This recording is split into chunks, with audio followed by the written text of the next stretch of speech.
Congress office में अध्यक्ष श्री कुलदीप सिंह राठौर जी से मिलने आए हैं। हमारे यहाँ अभी अभी हाईकमान के द्वारा दयाल प्यारी जी को कांग्रेस पार्टी में मिलाया गया। उसमें हमारा ये नाराज़गी नहीं है कि दयाल प्यारी जी को क्यों कांग्रेस पार्टी में मिलाया गया। नाराज़गी इस बात की है कि मंडल को और वहाँ के कार्यकर्ताओं को विश्वास में नहीं लिया गया, ये नाराज़गी है। क्योंकि जब भी यहाँ पहले भी इस तरीके की बातें हुई हैं, कुछ लोगों को रेणुका से मिलाया गया, कुछ लोगों को शिमला में मिलाया गया और अभी अभी दयाल प्यारी जी को दिल्ली से मिलाया गया। हम ये पूछना चाहते हैं, जो ग्रास रूट के कार्यकर्ता हैं उनकी अनदेखी क्यों हो रही है। हमारी नाराज़गी इसी बात को लेकर के है। बाकी हमारा दयाल प्यारी जी से कोई एतराज़ नहीं है। हम चाहते हैं हमारा परिवार बढ़े, लेकिन जो कार्यकर्ता हैं और जो संगठन हैं उनको विश्वास में लेकर के बात होनी चाहिए। क्या इसको किसी ने नहीं पूछा, पहले किसी ना मंडल को पूछा गया ना डिस्ट्रिक्ट को पूछा गया। हमारे साथ पूर्व अध्यक्ष देवेंद्र शास्त्री जी हैं, श्री मोर सिंह जी हैं, जिला अध्यक्ष अजय बहादुर जी हैं। इतने तक ना अजय बहादुर जी से बातचीत हुई और ना मुसाफिर साहब से भी बात नहीं हुई, जो यहाँ हमारे स्टेट के उपाध्यक्ष हैं कांग्रेस पार्टी के और पछाद कंस्टिट्यूंसी के कांग्रेस पार्टी के नेता हैं। तो आज यहाँ पर आज लगभग 250-300 के आसपास लोग हैं जो अपना रिजाइन तक देने के लिए तैयार हैं कि अगर इस तरीके से ऊपर से थोपा तापी हुई तो हम कांग्रेस पार्टी से रिजाइन करेंगे और अपने घर में बैठ जाएंगे। क्या लगता है आपको कि जिस तरह से, क्योंकि कार्यकर्ता मैं आपको बता सकता हूँ कि जिस तरीके से हम अभी काम कर रहे थे, हमारे को हाईकमान के आदेश हुए कि आप गाँव में जाकर के पोलिंग बूथ कमेटियाँ बनाएं, पोलिंग बूथ स्तर पर। पिछले महीने 3 तारीख से लेकर 26 तारीख तक सारे कार्यकर्ता हमारे और मुसाफिर साहब, हम सारे लोग जाकर के हर पोलिंग बूथ पे जाके कमेटियाँ बनाई। लेकिन जिस दिन एंट्री हुई उस दिन सारे लोगों ने काम छोड़ दिया। तो लोगों की नाराज़गी है कि अगर इस तरीके से हुआ तो हम सारे घर में बैठ जाएंगे और हाईकमान इस काम को संभालें। क्या डिमांड क्या रहेगी आज आप किस तरह से आए? हमारी डिमांड ये है कि सबसे पहले तो जो इस तरीके से एंट्री आप कर रहे हैं, हमारा इसका कड़ा विरोध करते हैं हम, और अगर इस तरीके से होता रहा तो हम पार्टी से रिजाइन कर देंगे। तो पूरी ये बात तो हमेशा गलत है।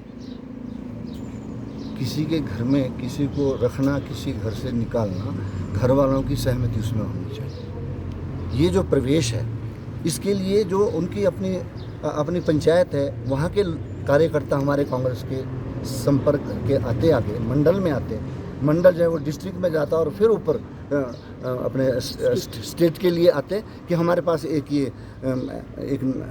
नई वो है कार्यकर्ता कांग्रेस में आना चाहती है, तो इसलिए हम करते हैं ये उल्टा काम। और ना पता डिस्ट्रिक्ट को, ना पता ब्लॉक को, ना पता वहाँ के लोगों को, तो उसका असर तो बुरा होता ही। जैसे अभी हमारे मंडल प्रेसिडेंट ने कहा, उस लड़की से हमको एतराज़ नहीं हो, अच्छी है, हमारे अपने यहाँ की है। उन लोगों ने जिस पार्टी में थी उन्होंने ऐसा व्यवहार किया कि उसको वो छोड़ना पड़ा। लेकिन जहाँ दूसरी जगह जाना है, वहाँ के लोगों का ममता, उनका प्यार, उनका अपनापन भी तो साथ होना चाहिए। और वो उसकी गलती नहीं। जैसे वो कहते हैं कि हाँ भाई आप आइए, लेकिन आप वहाँ के स्थानीय लोगों से और वहाँ के मंडल को साथ लेकर के आइए, तो बात कुछ और बनती। ये इस सिस्टम से एतराज़ है हमारे को, और इससे तो जो जुड़े हुए वो भी टूटेंगे। अभी ये 300 आदमी बैठा है, इनके साथ हज़ारों लोग जुड़े हैं, कार्यकर्ता हैं, कोई वोटर नहीं आए यहाँ पर।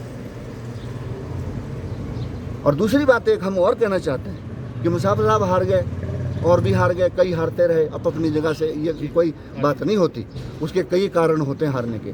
लेकिन एक कद्दावर नेता जो 7 बार जिसने जीत हासिल की है, जो कैबिनेट मंत्री रहा है और जो स्पीकर भी रहा है, और कांग्रेस पार्टी में भी वर्चस्व है, अभी तक सेंटर तक भी कोई प्रभाव है उसके बीच में, वो कौन सी शरारत है जिसके जरिए ये कोशिश की जा रही है कि उसको अपमानित करके, ठीक है टिकट नहीं देना, कौन मांग रहा है टिकट, दूसरे को देना है, उस पर कौन एतराज़ कर रहा है, उसका सवाल नहीं है। लेकिन एक कद्दावर नेता को अपमानित करना ये भी कोई अच्छी बात नहीं है। क्या कोई पछाद में जो बाहर से कांग्रेस के नेता कोई है हिमाचल के जो वहाँ पर आके, यानी ये नहीं हम कहते हिमाचल के हैं चाहे सेंटर के हैं। और वो कौन थे जी, वो बंसल और वो पांडे कौन है, वो क्या जानते हैं पछाद के बारे में? बंसल और पांडे कौन है, आप उनको पूछिए। आप अपना चंडीगढ़ में कीजिए, आप मध्य प्रदेश में कीजिए, लेकिन आपको इतनी सूझ तो होनी चाहिए कि आप कम से कम जड़ से होता है ऊपर को, अगर ऊपर लटका कर रखेंगे तो जड़ ही नहीं जिसकी होगी उसका क्या होगा। हमारा एतराज़ उनसे ज़्यादा है। वो नहीं पूछ सकते थे, राठौर साहब से कहते कि ऐसे हमारे पास कोई एक शख्सियत जो है आना चाहती है, और वो सिस्टम से चलता काम, कुछ भी नहीं ऐसा। तो हमको तो सेंटर में पे एतराज़ है, वो बंसल साहब पर और खास करके वो शुक्ल कौन है, हम उन पर इतराज़ है। इससे पहले भी ऐसा कुछ हुआ है? अगर साथ के साथ हुआ है, राजेश्वरी को मिलाया इन्होंने, बिल्कुल सलाह से बाहर होकर के, मैं अच्छी लड़की है वो, कोई बहुत नहीं, लेकिन जब आप उसको उन लोगों के साथ मिलने नहीं देते, ऊपर से करते तो एतराज़ पैदा होगा। कोई आदमी साथ राजेश्वरी के कौन नहीं आया जो उसकी पार्टी का था। अभी पीछे वो भी छात्र से बाहर मिला, एक रतन कश्यप जो पहले वो डिप्टी रेंजर थे, वो रिटायर होकर के उनको भी बाहर मिलाया। क्यों नहीं मिलाते जी वो छात्र के? क्या एतराज़ है? कौन कहता है कि अपना परिवार ना बढ़े? हमको उस सिस्टम से एतराज़ है, ना हमको राजेश्वरी से एतराज़ है, ना हमको रतन कश्यप से एतराज़ है, और ना हमको जो ये लड़की अभी आई है ना इससे एतराज़ है। एतराज़ सिस्टम है, तो आप बिगाड़ रहे हैं परिवार को। उनसे वो दो लोग जो थे, उनको हम खुलेआम कह रहे हैं वो कद्दावर नेता हैं, लेकिन ये कद्दावर नेता की बात है। अरे आप कहते कि पूछो लोगों से, आप आइए, सब साथ आते। तो आपको क्या लगता है कि 2022 के इलेक्शन आने वाले हैं, तो ऐसे में कितना फर्क पड़ेगा? क्योंकि पार्टी में अगर इस तरह की चीज़ें बातें होंगी तो क्या होगी? वो कुछ और बात, ठीक, वो तब की तब हो, अब अभी बोलूँ तो अभी आप जो है मिल लेंगे, क्या जो डिमांड यही बात बोले।